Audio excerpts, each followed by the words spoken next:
ఏయ్ బాగి, నిద్రపోతున్నావా? అవునమ్మా. నిద్రపోయానని చెప్పచ్చు కదా, దానికెందుకు?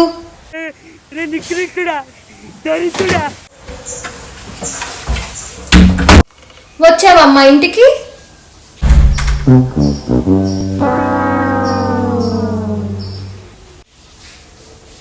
నిన్నే వచ్చావా అని అడుగుతున్నాను. ఇంటికి వినబడుతుందా? లేదమ్మా, ఇంకా దారిలో ఉన్నాను. గేర సంబంధాలకి ఏం తక్కువ లేదు కదా. టైము 6 దాటింది, ఇప్పుడు వరకు ఊరి మీద తిరిగావు నువ్వు. లోనికి నేను పని చేసినప్పుడు మాత్రం ఎవ్వరు చూడరు.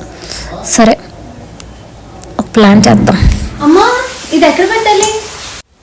నా తలకి ఖాళీకి కనబడుతున్నట్టుంది కదా, తెచ్చి నా నెత్తి మీద పెట్టు. నువ్వేమి చేశావు నేరం? నిన్నెక్కడ సామాన్లు ఇంట్లో ఏముంటాయో తెలియదు.